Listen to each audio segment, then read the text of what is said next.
Welcome to the Quabog Church podcast, where we try our best to explore how faith in Jesus intersects with real life.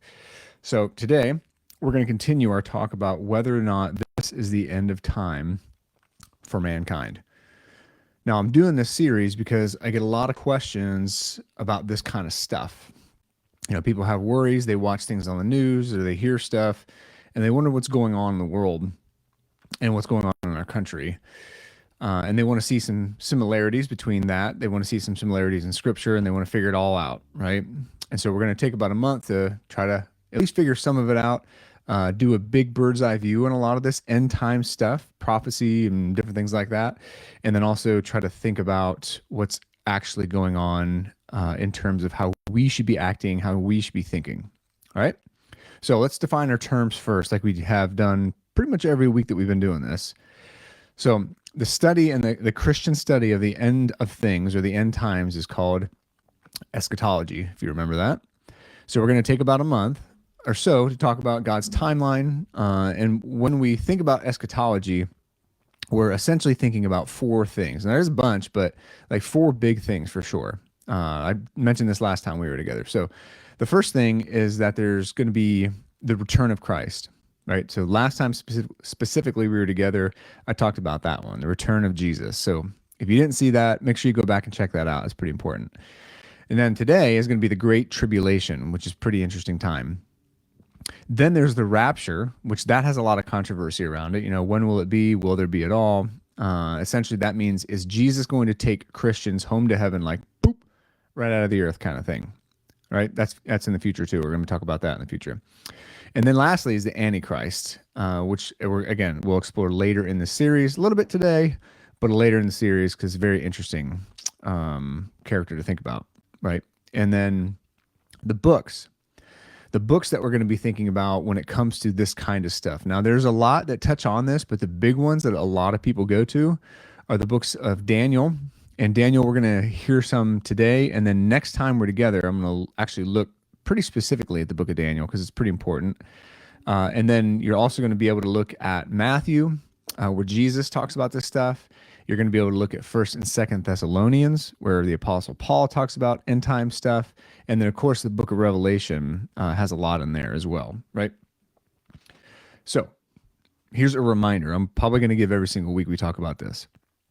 Jesus has already told us that no one is going to know when the end is going to come. I want to say that every single time because I feel like the worse things get globally, and we're all now just seeing it, right? Because that's the big thing. Things have always been crazy, right? I mean, since the beginning of time, since Cain and Abel, people have been killing each other, right? And Cain was afraid to go out because he knew that he'd be killed once he went out, right? When God said, no, you can't stay here anymore. So from the very beginning, it's been crazy. Today, the difference is that we know about all of it, right? So Jesus is real specific. He says no one is going to know when the end is coming. So don't let people freak you out about this. If we're close to the end, let's listen to some of the stuff that he has to say. So going back to the Olivet Discourse in Matthew chapter 24 and 25, he says we're going to know details, but not exactly when it's going to happen. And then in the rest of the Bible, really the big thing that stands out, especially in the New Testament, is that when the end's discussed, it's often saying, stay calm, trust God, be ready. Stay calm, trust God, be ready. That often, when it comes to this kind of stuff, that often gets overlooked. All right? So now let's look at the Great Tribulation, as it's called. And like our other topics about end times, I'm not going to cover this one super in depth, right? That's not really the purpose of this short series that we're doing. I just want to give you an overview with a biblical perspective, with a historical perspective, like how have Christians thought about this for 2,000 years? And then I think most importantly, I want to give you some broad takeaways to think about in light of this being the end of time or not being the end of time. So we need to discuss the Great Tribulation, though, before we talk about the rapture. I mentioned that earlier because we're going to better understand the different views on the rapture if we stop to think about the tribulation first.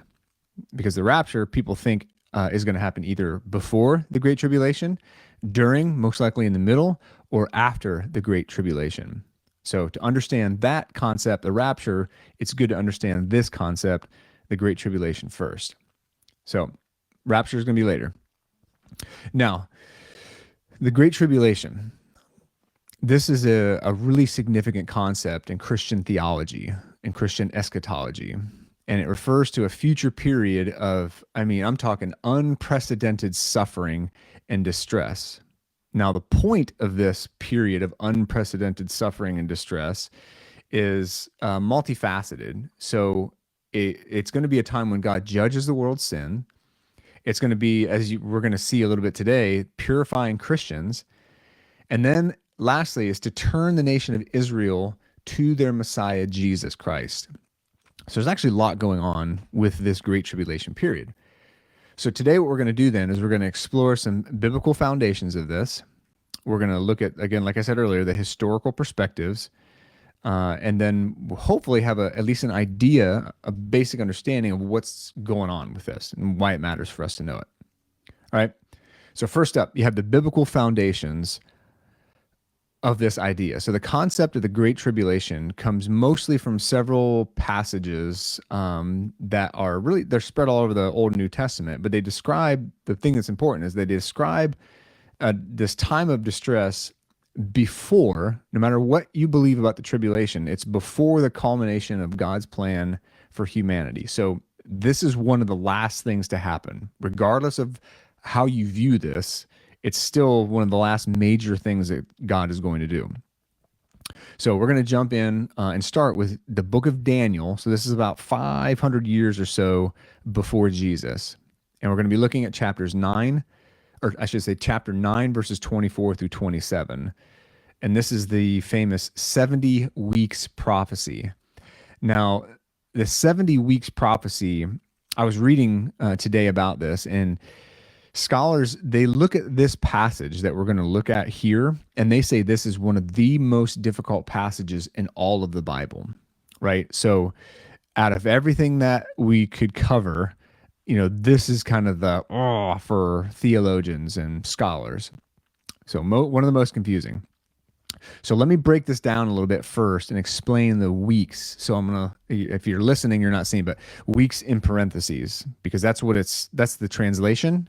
Often in most translations, it says 70 weeks, but I want to explain what that actually means because that can be a little confusing. All right. So this prophecy in Daniel 7 outlines a period of these, like I said, 70 weeks, but in Hebrew, it's actually, which it was written in, it's actually literally not 70 weeks, it's literally 70 sevens, or 70 sets of 7 years. So this time frame that we're going to be talking about today in the Great Tribulation focuses on the future of Israel broadly and then Jerusalem more specifically. So this 70 sevens, or 70 sets of 70 years, translates to 490 years. And they're not all they're not all sequential either. And that's important. Like they don't all come like boom, boom, boom, boom, boom. Because the first 69 sets lead up to Jesus. And then the last set of 7 years comes after a long break of thousands of years, right? Because if they still haven't come, here we are, 2024, right? And it's associated with what we're talking about today, this last set of sevens. And that's the Great Tribulation, and which I believe is still in the future. As I'm going to share today, there's some that think this has already happened in the past, but I don't think that. I think the tribulation is still in the future. So, and this time includes the abomination of desolation. It includes the breaking of an agreement or a treaty by some future ruler, which we're going to identify as the Antichrist, and we'll talk more about that person later. Right? So that's all what's happening right here. That's what I'm talking about. So here's the passage from Daniel 9, verses 24 through 27. Really difficult passage. So 70 weeks, or 70 sets of 7 years, which translate to 490 years, are decreed about your people in your holy city, Israel, Jerusalem, to bring the rebellion to an end, to put a stop to sin, to atone for iniquity, to bring in everlasting righteousness, right? That's the purpose of tribulation. To seal up vision and prophecy, and to anoint the most holy place, right? So that's what this is about. Know and understand this. From the issuing of the decree to restore and rebuild Jerusalem until an anointed one, the ruler, will be 7 weeks and 62 weeks. It will be rebuilt with a plaza and a moat, but in difficult times. After those 62 weeks, the anointed one will be cut off and will have nothing. The people of the coming ruler will destroy the city and the sanctuary. The end will come with a flood, and until the end there will be war. Desolations are decreed. He will make a firm covenant with many for 1 week or 7 years, right? Because these are 77s, right? But in the middle of that week, so 3.5 years, the Antichrist into this, he will put a stop to sacrifice and offering. The abomination of desolation will be on a wing of the temple until the decreed destruction is poured out on the desolator or on the Antichrist.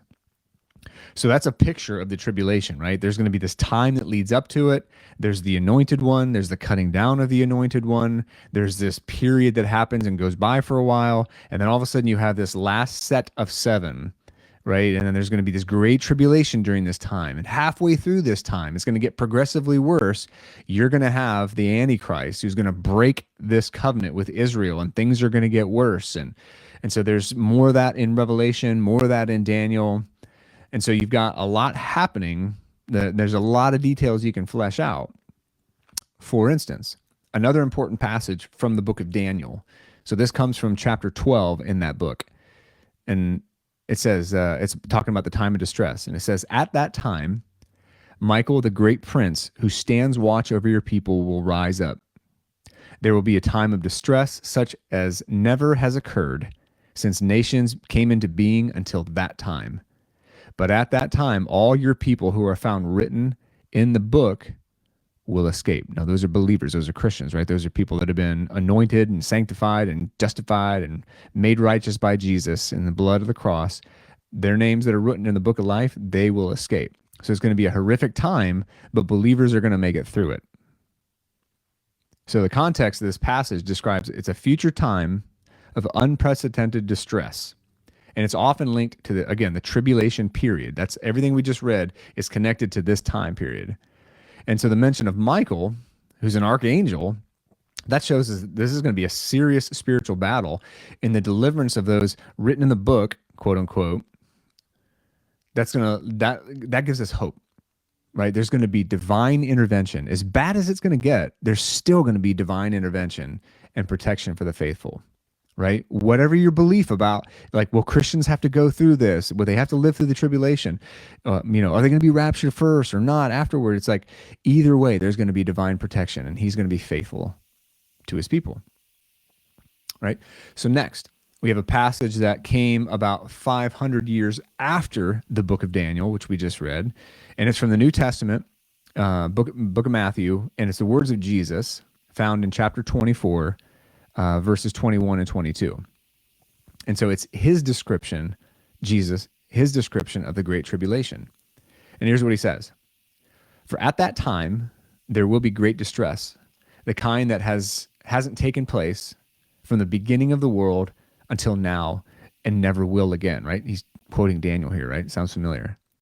And then Jesus says, unless those days were cut short, no one would be saved. But those days will be cut short because of the elect. There's the hope, right? It could get worse and worse and worse and worse and worse because the tribulation does. Each year that goes by gets much worse within the 7-year period of the tribulation. And Jesus says because of the elect, God is, and that's his people, that suffering is going to be cut short. So again, hope. So in the Olivet Discourse, which is Matthew 24 and 25, Jesus describes this great tribulation, and he says it's going to be, echoing Daniel, it's going to be unmatched, distressed, and he emphasizes severity, and he emphasizes the necessity of God having to intervene to preserve his people because it's that bad. So that's what we mean when we're talking great tribulation. Now, let's jump into Revelation, the very last book of the Bible, which has a lot of important stuff on this. So I want you to listen just to a couple passages, but if you want more on the tribulation period, it's going to be Revelation 6 through 18. But here's chapter 7, verse 14, which describes the saints coming out of the Great Tribulation. It says, "These are the ones coming out of the Great Tribulation.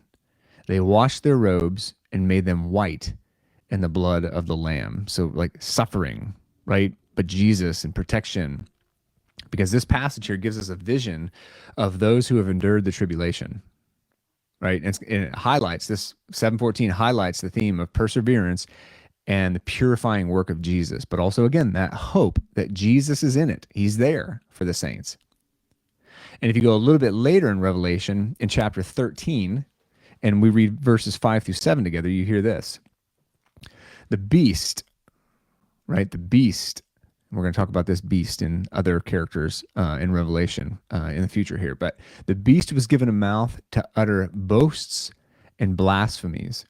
It was allowed to exercise authority for 42 months.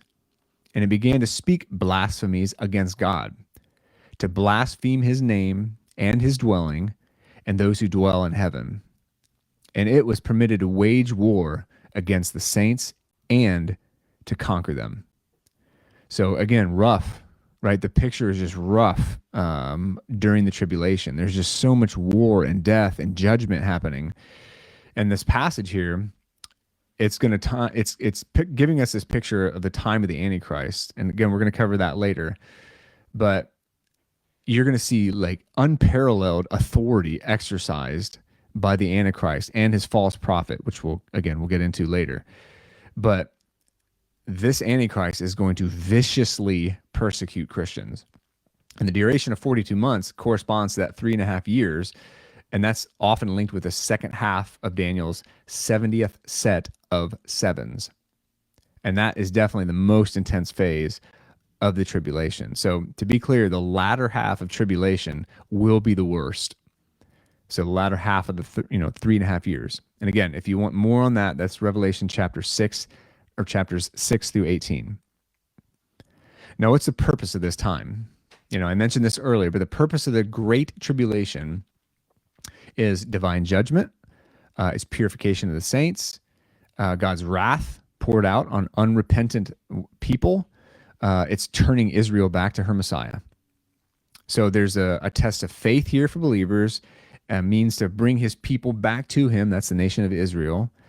But it's also the last thing before the final judgment, and the last thing before God's going to set up his kingdom. So this is always helpful for me. So it's like, okay, so here's what Scripture says. Again, just a snapshot for this, for these teachings at least. But also, what did early Christians think? What did medieval Christians think? Like, what do Christians think in the last 30 years or so? So I want to hit that. I think it's with this kind of stuff, especially, it's good to think about historical interpretations. So since the view has evolved over time, I think it's helpful to think about, well, what was happening over time as these views changed, because what was happening in the world has influenced how Christians have thought about the Great Tribulation or God's timeline as far as eschatology is concerned. So if we go all the way back to the early church, what did they think? What were they kicking around? So when you say early church, there's like two views, right? There's before 325 AD, because that was the Nicene Council, and then everything after 325 AD, because that's a line in the sand, right? Where Christianity really was becoming like solidified, recognized, part of the Roman Empire. So 325, there's a lot going on in that era. So that's why we say pre-Nicene and post-Nicene.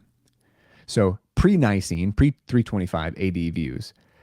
So early Christians, including early church fathers like Irenaeus and Hippolytus, they often expected that the Great Tribulation was an imminent reality, right? Like this was going to happen soon.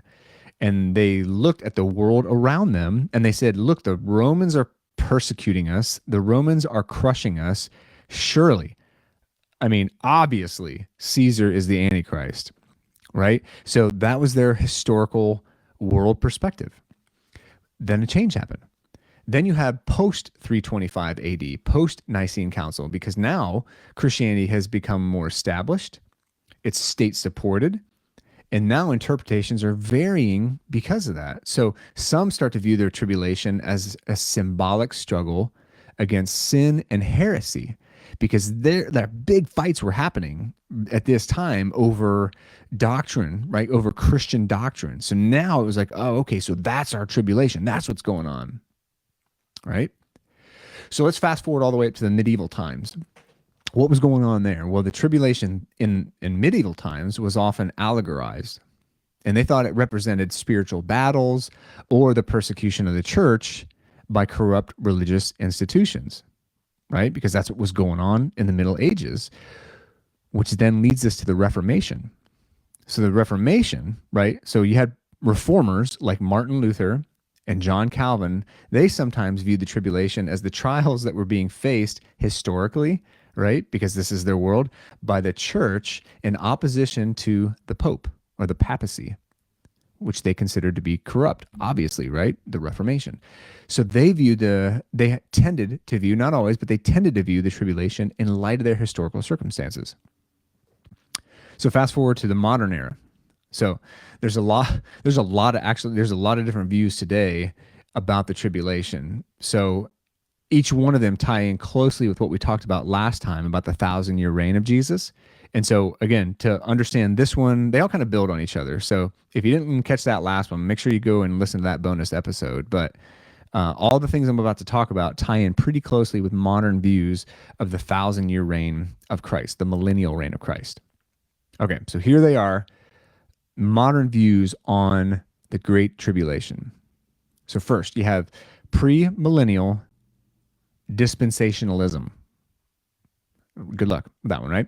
So this perspective was made pretty popular in the 19th century. I mean, it goes back further than that, but it was really made popular in the 19th century, particularly through a couple of guys, John Nelson Darby and the Scofield Reference Bible. And in this view, it emphasizes a future literal 7-year tribulation period. And it includes things like the rise of the Antichrist, which again, we'll talk about later, the sealing of the 144,000 to go out and spread the message of the gospel, because those are Israelites, and then the outpouring of divine judgments. And so those are the seal judgments, the trumpet judgments, the bowl judgments.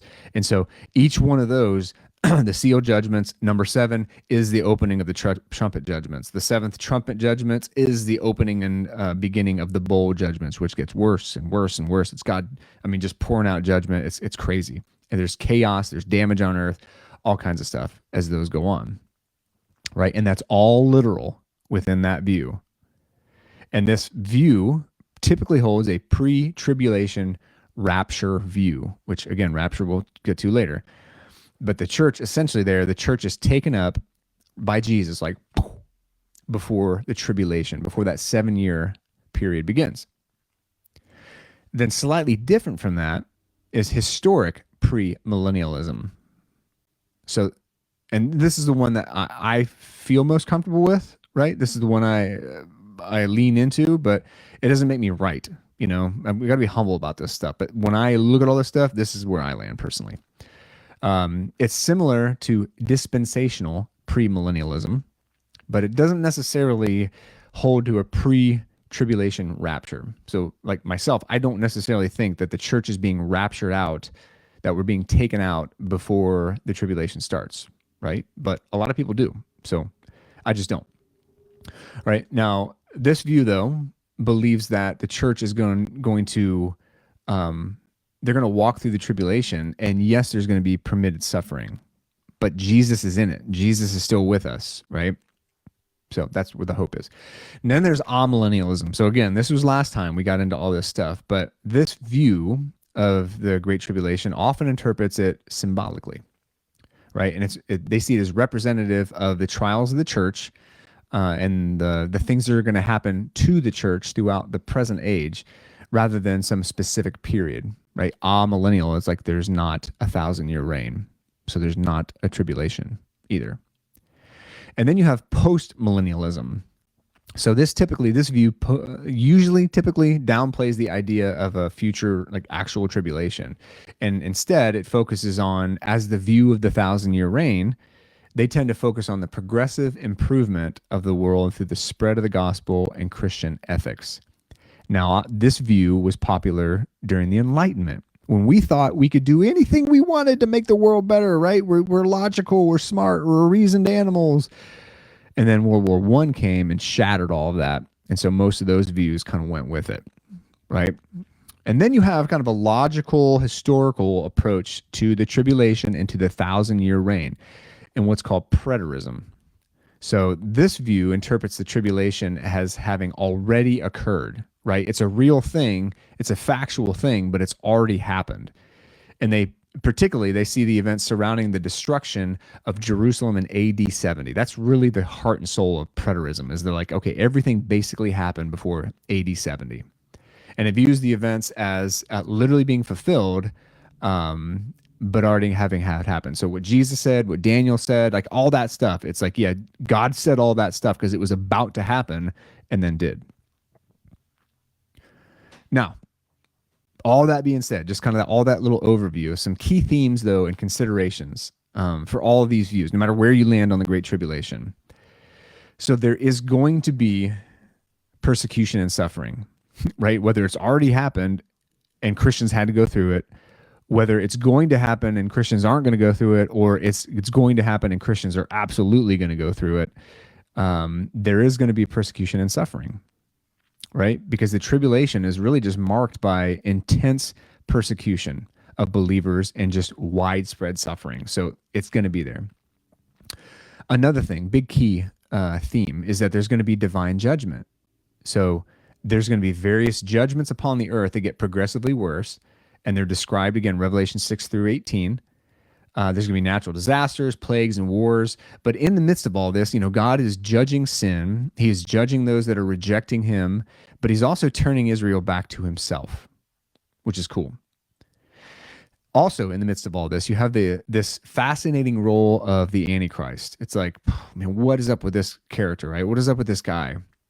And so he is central. The Antichrist is central to most of the interpretations, right? And the idea here is that there's this rise in the midst of this chaotic suffering and judgment, and Jesus, turning people back to himself. But in the midst of all that, is there this deceptive and tyrannical leader that's going to try to oppose God and really going to persecute his people. And then lastly, and here's the good news, there's going to be hope, right? And there's going to be perseverance, because those two are key. So despite the tribulation's severity and everything that's going to happen, Scripture offers hope, like over and over and over again, because it emphasizes that those who endure, like Jesus says, those who endure will be saved. And ultimately, God's justice is going to prevail. I mean, that's good news. All the bad stuff that's always happening, and we're like, man, like, why does this happen? Why does God let this happen? Like, there will be a point in history when God says, that's it. That's it. And that's hopeful, man. That's really hopeful. And then the final thing for today, some practical application and reflection, right? Like knowing some of these details, bird's eye view, like what does it matter, right? So first is readiness and faithfulness. Okay, so Christians, believers, are encouraged to remain faithful. They're encouraged, they're commanded even to be ready, to be prepared. And that has nothing to do with the timing of when all these things happen. It has nothing to do with the nature of the tribulation, whether or not someone's going to go through it. Jesus emphasizes to us repeatedly to be ready, to be encouraged. And then we need to have humility in our interpretation, right? Because there's so many views. And as hopefully you've seen today, history influences how Christians interpret this stuff. Each generation, right? Each world event is shaping these things, and there's a diversity of opinions on this stuff, right? We don't have to agree on these things. So we want to approach eschatology, or the study of end times, with humility.